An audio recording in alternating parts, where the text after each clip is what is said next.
Hello friends, welcome to Jagran IAS-PCS।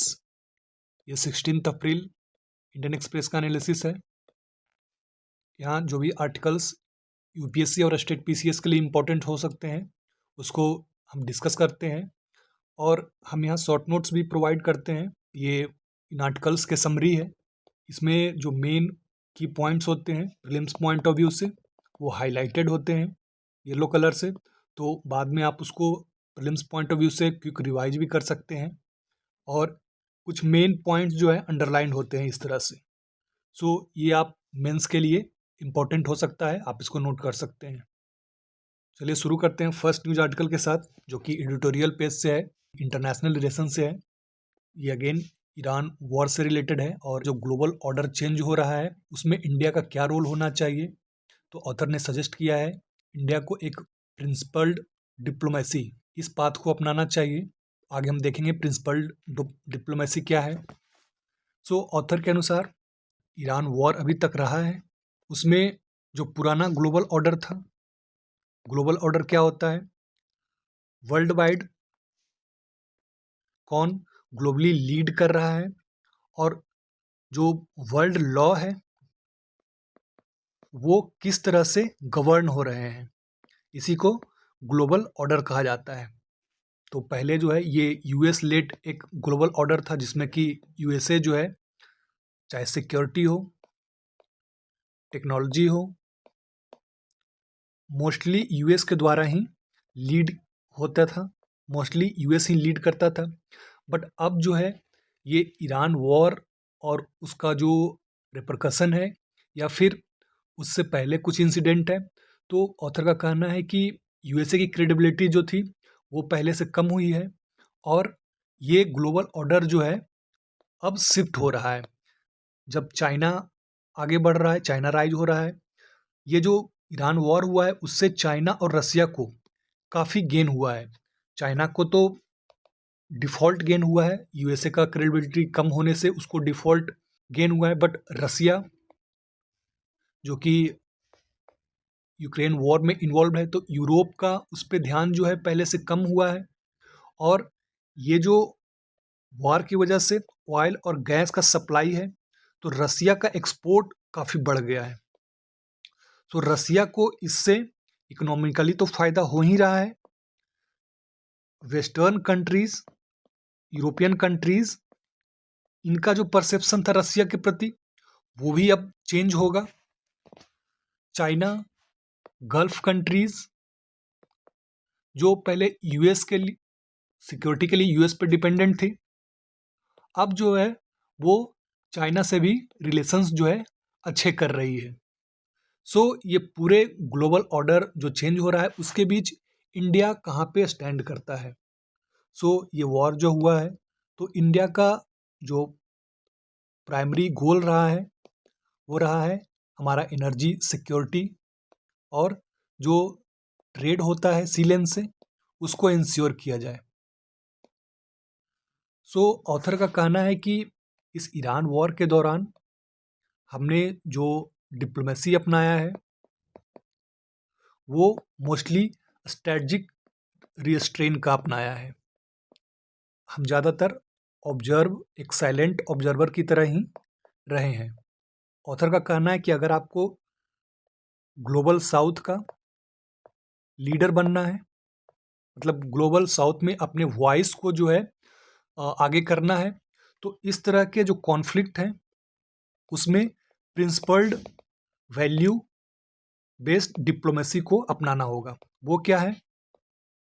तो इनका कहना है कि ना तो इस तरह के कॉन्फ्लिक्ट में आप पूरी तरह से एक साइड को चूज कर लें और ना ही आप जो है इस तरह से स्ट्रेटजिक रिस्ट्रेन, मतलब कि आप साइलेंट ऑब्जर्वर की तरह बने रह सकते हैं। आपको जो है प्रोएक्टिव डिप्लोमेसी को अपनाना होगा ताकि आपकी क्रेडिबिलिटी जो है ग्लोबल साउथ लीडर के रूप में आपकी क्रेडिबिलिटी जो है उभर के आ सके।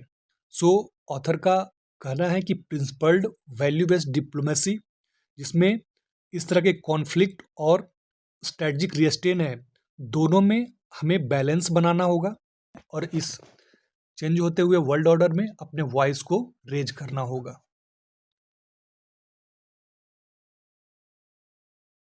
Next news article labour form से रिलेटेड है। अभी नोएडा में प्रोटेस्ट चल रहा था, उसी वजह से ये न्यूज़ में है। और ऑथर ने इस आर्टिकल में ये लिखा है कि हमारे यहाँ लेबर रिफॉर्म के लिए लेबर कोड्स बनाए गए हैं, बट जो सबसे इम्पोर्टेंट है वो है इन कोड्स का इम्प्लीमेंटेशन।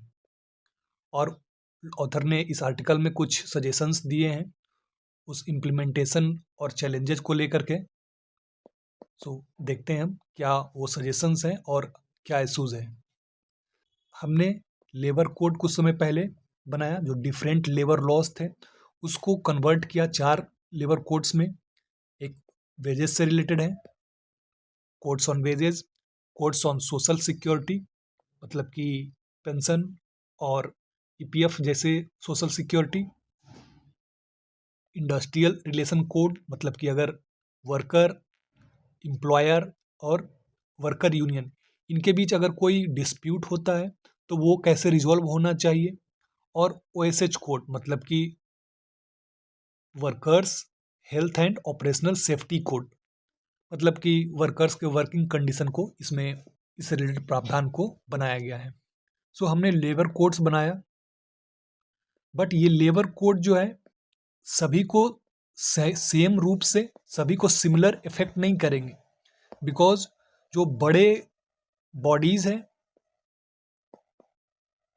जो बड़ी कंपनीज हैं या बड़े इंडस्ट्रीज़ हैं, वो तो इनके रूल्स एंड रेगुलेशन जो हैं उनको बियर कर पाएगी, बट जो छोटे इंडस्ट्रीज़ हैं उनके लिए रोल कहीं ऐसा तो नहीं कि बर्डन हो जाएगा।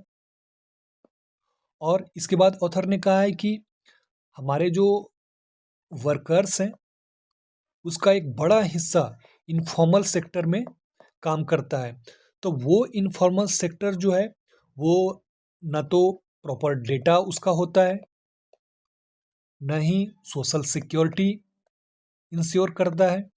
ये जो लेबर कोड बनाए गए हैं उनके हितों की रक्षा कैसे की जाएगी। इन्हीं सब चैलेंजेस को लेकर के उन्होंने कुछ सॉल्यूशंस दिए हैं। उसमें जो हमारा डिजिटल इंफ्रास्ट्रक्चर है उस इंफ्रास्ट्रक्चर का हेल्प लेकर के गवर्नेंस को एक्सपैंड करना, डेटा ड्रिवन, चूँकि आजकल हर चीज़ में डेटा एक इम्पॉर्टेंट एस्पेक्ट रखता है, हमें डेटा ड्रिवन गवर्नेंस को स्ट्रेंथन करना चाहिए। और जो वेज हम लोग हाइक करते हैं या वेज को रिवाइज करते हैं वो एक प्रॉपर मेथड लाइक जैसे कि इन्फ्लेशन को हम लोग एडजस्ट करते हैं, हम लोग ग्रोथ को देखते हैं, तो ये जो प्रॉपर मेजरमेंट है उसके बाद ही वेज को रिवाइज करना चाहिए, ताकि जो वर्कर्स हैं उनके हितों की रक्षा की जा सके, उनके जो लिविंग कंडीशंस को इम्प्रूव की जा सके। इसके अलावा ऑथर का कहना है कि हमने जो ये लेबर कोड्स बनाए हैं ये वेज जो है इनक्वालिटी को तो भरेंगे ही, बट अगर हम वेजेस को इस तरह से रिवाइज करते हैं कि ये बहुत ही लो हो तो ये फिर वर्कर्स के लिए अच्छा नहीं है, और अगर बहुत ही हाई अगर सेट करते हैं तो फिर ये बिजनेस के लिए अच्छा नहीं है। इनमें हमको बैलेंस बनाना होगा। उसके बाद जो डिफरेंट मेजर्स, जो डिफरेंट सजेशंस हैं ऑथर के, digital compliance, e wage payment, data driven inspection, और जो वेज को हम रिवाइज करते हैं वे प्रॉपर तरीके से उसका रिवीजन। उसके बाद जो सोशल सिक्योरिटी है उसको एक्सपैंड करना, स्किल डेवलपमेंट, ताकि वर्कफोर्स जो है मॉडर्न टेक्नोलॉजी और मॉडर्न इंडस्ट्रीज के अकॉर्डिंग जो है वर्क कर सके, और गवर्नमेंट का जो डिफरेंट गवर्नेंस है, गवर्नमेंट के जो डिफरेंट मिनिस्ट्रीज हैं, डिफरेंट स्कीम है, उसके बीच पॉलिसी कोऑर्डिनेशन। तो ये सब सारे सजेशंस दिए गए हैं जो कि लेबर रिफॉर्म किया गया है, जो लेबर कोड्स बनाए गए हैं उनको सही तरीके से इम्प्लीमेंट किया जा सके। मेन चैलेंज हमारे पास वीक इन्फोर्समेंट होता है, और जो एक बड़ा तबका इनफॉर्मल सेक्टर में काम करता है उसके हितों की रक्षा करनी होती है। तो ग्राउंड लेवल पर इसको स्ट्रांगली कैसे इन्फोर्स किया जाता है वो इम्पोर्टेंट है। तो इसी से रिलेटेड ये पूरा न्यूज आर्टिकल था। आगे बढ़ते हैं नेक्स्ट न्यूज आर्टिकल की ओर।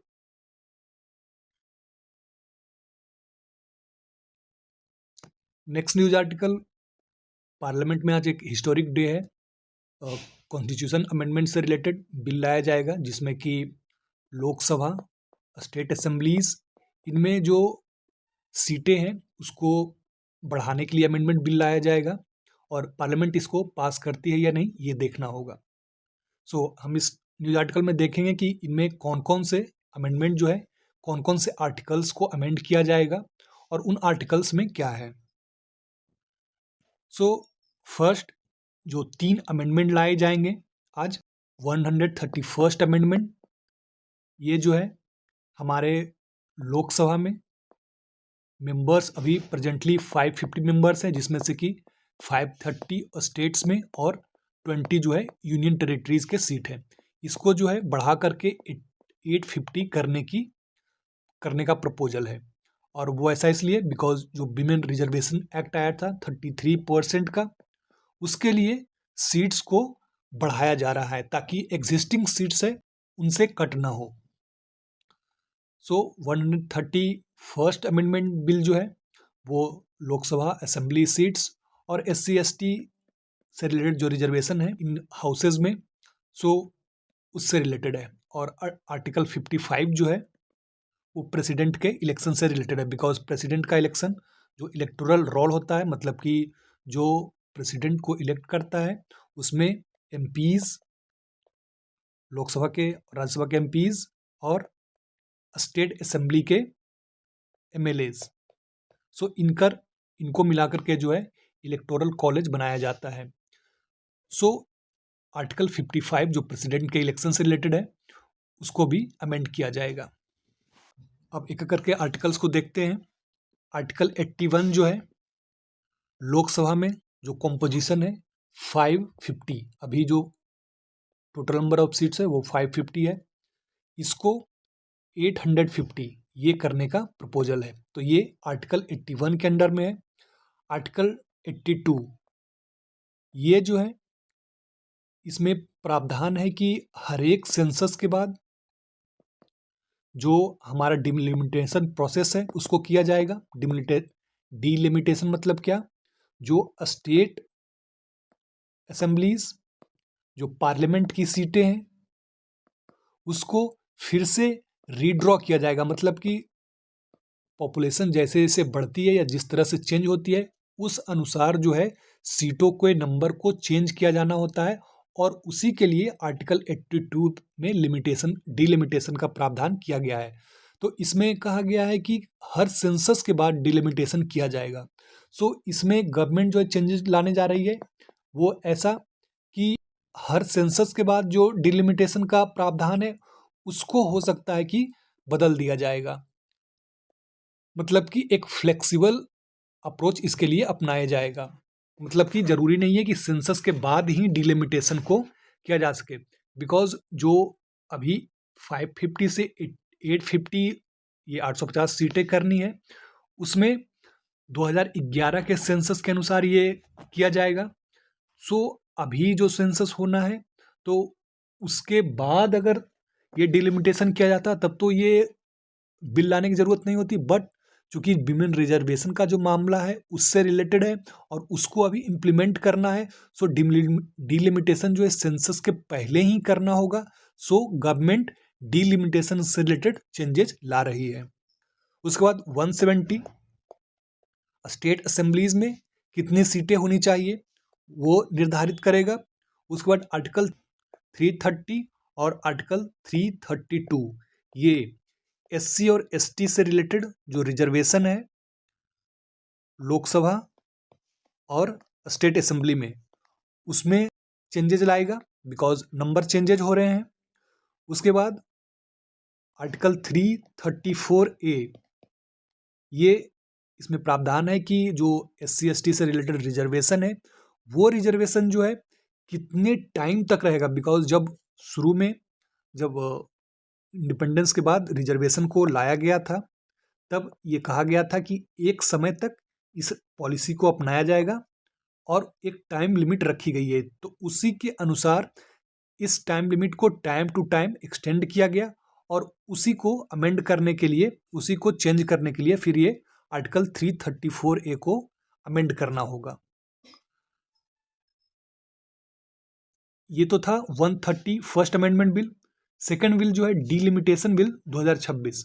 अब उन जो स्टेट या पार्लियामेंट कॉन्स्टिट्यूएंसी है उनको कैसे डीलिमिटेट किया जाएगा, मतलब उसका डीलिमिटेशन किस तरह से होगा, कैसे बाउंड्रीज ड्रॉ की जाएगी, वो जो है ये डीलिमिटेशन बिल 2026 बताएगा। और चूंकि सीटें चेंज होगी, यूनियन टेरिटरीज में भी चेंज होगी, तो यूनियन टेरिटरीज के लिए अलग से बिल लाया जाएगा। सो ये पूरा जो है किस तरह से आर्टिकल, कौन से आर्टिकल अमेंड होंगे, कौन कौन से बिल लाए जाएंगे, ये पूरा न्यूज आर्टिकल उसी से रिलेटेड था। नेक्स्ट न्यूज आर्टिकल भी इसी पे बेस्ड है, जो कि एडिटोरियल पेज का है। अगेन नेक्स्ट न्यूज आर्टिकल जो है प्रीवियस आर्टिकल से ही रिलेटेड है। इसमें जो डीलिमिटेशंस है उसके बारे में बताया गया है और जो कुछ स्टेट्स का कंसर्न है उसके बारे में चर्चा की गई है। जैसा कि मैंने पहले बताया, जो पार्लियामेंट है और स्टेट लेजिस्लेटिव असेंबली है उसके सीटों को बढ़ाया जाना है और ये जो है डीलिमिटेशन कहलाता है। तो डीलिमिटेशन का मेन पर्पस क्या होता है, आप जैसा कि जानते हैं कि हर एक स्टेट को, जैसे कि लोकसभा में जो इलेक्शन होता है तो उसके लिए हर एक स्टेट को डिफरेंट कॉन्स्टिट्यूएंसी में बदला जाता है। डिलिमिटेशन का पर्पस होता है कि पॉपुलेशन पर कॉन्स्टिट्यूएंसी ये जो है इक्वल होना चाहिए। मतलब कि कहने का मतलब है कि जो पॉपुलेशन इन कॉन्स्टिट्यूएंसी को रिप्रेजेंट कर रहे हैं उनमें अंतर नहीं होना चाहिए, मतलब कि सबको समान रूप से लोकसभा या स्टेट असेंबली में रिप्रेजेंटेशन मिलना चाहिए। अब ये डिलिमिटेशन जो है पॉपुलेशन के बेसिस पे होता है। तो कुछ स्टेट्स जो है, जब 1970 में लास्ट जो है डिलिमिटेशन किया गया था, तब से जो है 2026 तक के लिए, पहले ये 2001 तक ये जो है डिलिमिटेशन को फ्रीज करके रख दिया गया था, मतलब कि आगे डिलिमिटेशन नहीं होगा। बिकॉज उस समय कुछ स्टेट्स का ये कंसर्न था कि जो स्टेट पॉपुलेशन में अच्छा जो कर रहे हैं उनको लॉसेज होंगे, इसलिए 2001 और उससे पहले 1971 ये दो टाइम था जब 2026 तक के लिए डिलिमिटेशंस को फ्रीज कर दिया गया था। तो जो साउदर्न स्टेट्स हैं उन्होंने फैमिली प्लानिंग में अच्छा परफॉर्म किया है, तो पॉपुलेशन उनका जो है, पॉपुलेशन कंट्रोल उनका अच्छा रहा है। तो अगर जितना पॉपुलेशन इंक्रीज हुआ है उस अनुसार अगर सीट को इंक्रीज किया जाएगा तो वे साउदर्न स्टेट्स जो है लॉस में हो सकते थे, और यही कंसर्न उन स्टेट्स का रहा है।